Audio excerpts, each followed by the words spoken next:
અંકલેશ્વર તાલુકાના 27 ગ્રામ પંચાયતની ચૂંટણી જાહેર થતા તંત્ર દ્વારા ચૂંટણીની તૈયારીઓ શરૂ કરી દેવામાં આવી છે। ગુજરાતમાં છેલ્લા કેટલાય સમયથી અટકી પડેલી ગ્રામ પંચાયતોની ચૂંટણીની રાજ્ય ચૂંટણી પંચે પ્રેસ કોન્ફરન્સ યોજીને પંચાયતોની ચૂંટણી માટે જાહેરાત કરી છે, જેમાં 2 જૂને એક જાહેરનામું પ્રસિદ્ધ થશે। જાહેરનામું પ્રસિદ્ધ થતાની સાથે જ ઉમેદવારી પત્ર ભરવાનું શરૂ થઈ જશે।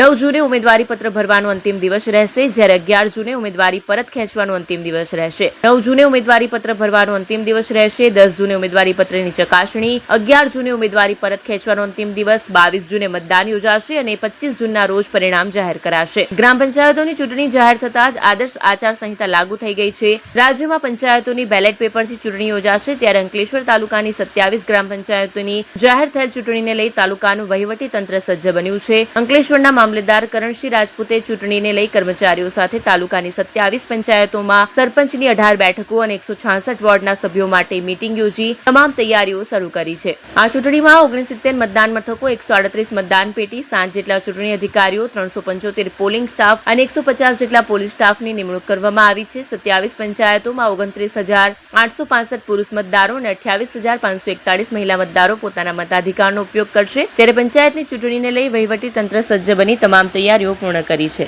સૌને નમસ્કાર।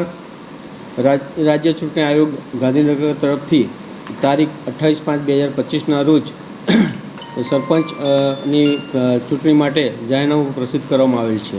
તે રીતે આખા ગુજરાતમાં 8,326 જેટલી પંચાયતની ચૂંટણી થનાર છે। તેમાં ભરૂચ જિલ્લાની પણ 215 જેટલી ચૂંટણીઓ છે। એમાં અંકલેશ્વર તાલુકાની પણ 27 સરપંચોની ચૂંટણી રાખવામાં આવેલી છે।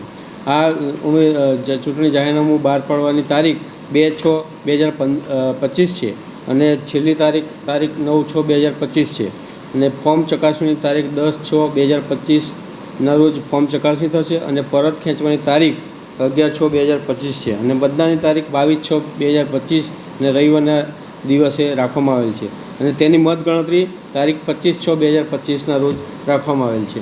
અંકલેશ્વર તાલુકામાં કુલ 18 સરપંચોની બેઠક છે, 166 વોર્ડના સભ્યો છે અને કુલ મતદાન મથકો 69 છે અને એમાં પોલિંગ સ્ટાફ 375, પોલીસનો સ્ટાફ 150 જેટલો અને કુલ પુરુષ મતદારો 29,865 અને સ્ત્રી મતદારો 28,541, આમ કુલ મળી 58,410 જેટલા મતદારો આ મતદાન પ્રક્રિયામાં ભાગ લેશે।